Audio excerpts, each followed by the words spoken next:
देखिए, मैं समझता हूँ कि इस प्रदेश का दुर्भाग्य है कि ऐसे व्यक्ति को शिक्षा मंत्री बना रखा है जिसको कोई जानकारी ही नहीं है शिक्षा के क्षेत्र में। कोई एजुकेशन के बारे में क्या पॉलिसी बननी चाहिए, क्या समझ होनी चाहिए, ये इस प्रदेश का दुर्भाग्य है। और ये बात मैं नहीं कह रहा, लगातार प्रदेश के अलग अलग कोणों से ये बात आ रही है। आपने कई दिन पहले भी देखा होगा, एक नौजवान ने टेक्निकल सवाल किया, मंत्री जी के पास जवाब ही नहीं था। मैं कहना चाहता हूँ आपके माध्यम से, देखो, मैं सकारात्मक राजनीति में विश्वास रखता हूँ, मैं पर्सनली किसी की निंदा कभी नहीं करता, लेकिन शिक्षा मंत्री बने, लोगों ने मौका दिया है, पानीपत के लिए कुछ करें। पानीपत में कोई विश्वविद्यालय लेके आए, कोई स्कूल लेके आए, कोई टेक्निकल इंस्टीट्यूट लेके आए, कोई मेडिकल इंस्टीट्यूट लेके आए तो बेहतर रहेगा। अजूल फजूल की बातें करके लोगों का ध्यान बरगलाने की बजाय मैं चाहता हूं कि पानीपत ग्रामीण के लोगों के और पानीपत के विकास की तरफ ये लोग ध्यान दें तो बेहतर रहेगा। मनरेगा के मजदूरों के साथ जो छेड़छाड़ की है, अच्छा नहीं किया, गरीबों के लिए आघात किया है। और ये हमारे माननीय प्रधानमंत्री श्री मनमोहन सिंह जी ने 2005 में स्कीम लागू की थी।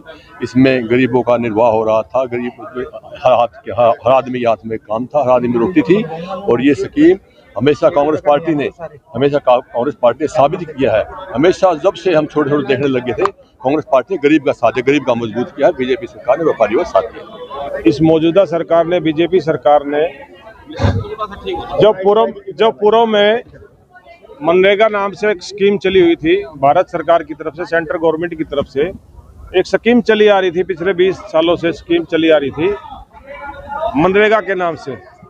उस मनरेगा के माध्यम से गांव के विकास के लिए राष्ट्रपिता महात्मा गांधी का जी का सपना था स्वराज। स्वराज का मतलब होता है भाई, अपने ही लोगों को द्वारा चलाया गया राज। अपने ही लोग किसी भी गांव में जो रह रहे, 36 बिरादरी के लोग जिस गांव में रह रहे हैं, उनके द्वारा ही एक तय किया जाए भाई गांव में विकास कार्य किस तरीके से कराया जाना है।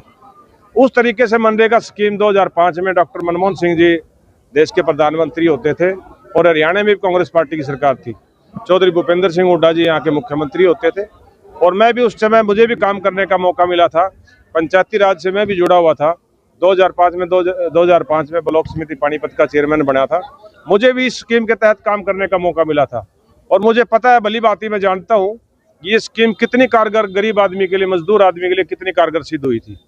जो गांव से शहरों की तरफ पलायन कर रहा था मजदूर आदमी, गरीब आदमी शहरों की तरफ भागने की ओर लगी हुई थी, उस स्कीम को कितना फायदा गरीब आदमी को पहुंचाया था मुझे पता है।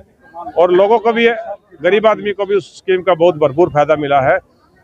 इस स्कीम को आगे कोई इम्प्लीमेंट करके, अगर बीजेपी सरकार इसमें कुछ इम्प्लीमेंट करके कुछ ऐसा जोड़ती, इसमें कोई लोगों को फायदा पहुंचता, तो हम भी उसकी बड़ाई करते। पर इन लोगों ने पिछले 6-7 सालों से 1 रुपया भी पंचायत के खाते में 1 रुपया भी स्कीम के माध्यम से देने का काम नहीं कर रही है। और उल्टा कहने को तो ये कहते हैं 125 पहले 100 दिन होते थे, अगर 100 दिन के अंदर 100 दिन का इनका पहले 100 दिन रखा था सरकार ने, और ये कह रहे हैं हमने 125 कर दिया। अरे 125 तो जब दोगे तुमने आज तक 20 या 25 दिन से फालतू काम दिया हो तो हमने गांव-गांव जाकर के पंचायतों से मिलकर के हमने पता किया है। पहले ये लोग चाहे अपने किसी ऑफिसर को भेज के ले, आप प्रेस के बंधु खड़े हैं, आप लोग भी पता कर सकते हैं इस चीज को। इन्होंने आज तक, जब से बीजेपी सरकार आई है, 20 से 25 दिन से ज्यादा इन लोगों ने ग्राम पंचायत में मनरेगा के माध्यम से कोई काम नहीं दिया है।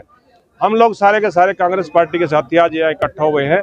जो गरीब आदमी के साथ, मजदूर आदमी के साथ कठोराघात किया गया है, उनकी जो मारने का काम किया है मौजूदा सरकार ने, बीजेपी सरकार ने, हम उनकी आवाज़ को बुलंद करने के लिए और उनका जो गरीब आदमी जो दिन पर दिन पिसता जा रहा है, उनके लिए कोई भी स्कीमें नहीं खत्म की जा रही है, उनकी आवाज़ को बुलंद करने के लिए सारे कांग्रेस के साथ आज यहाँ इकट्ठे हुए हैं। जो आपके वो कह रहे हैं कि हमें फोन नहीं किया जाता, किसी कार्यक्रम के बारे में बताया नहीं जाता। नहीं, ये तो पता क्या है, हम व्हाट्सएप के माध्यम से भी, फोन करके भी, अखबार के माध्यम से भी, फेसबुक के माध्यम से भी हम पहले निकाल देते हैं। ये सभी साथियों, कई बार किसी साथी के ध्यान में नहीं होता, कोई व्हाट्सएप नहीं देख पाता, किसी आदमी कई बार फोन नहीं उठाता, इस तरह का होता है। नहीं तो कांग्रेस के सारे साथी आप लोगों ने देखा है, यहाँ सारे साथी यहाँ पहुंचे हैं और कांग्रेस पार्टी एक है, पहले भी एक थी, आगे भी एक है, आज भी एक है। और तमाम नेताओं ने बताया आज कांग्रेस पार्टी मनरेगा स्कीम को जो ये भाजपा सरकार ख़त्म कर रही है। इसे बचाने के लिए, इसे दोबारा लागू करवाने के लिए तमाम कांग्रेस पार्टी और कांग्रेस पार्टी के ज़िले के हमारे अध्यक्ष भाई रमेश मलिक जी, शहर के अध्यक्ष भाई बलजीत सरदार जी और हम तमाम कांग्रेस पार्टी के वर्कर मनरेगा के मजदूरों के साथ हैं। और जब लग भाजपा सरकार इसे वापस लागू नहीं करेगी तब लग संघर्ष मनरेगा के मजदूरों के साथ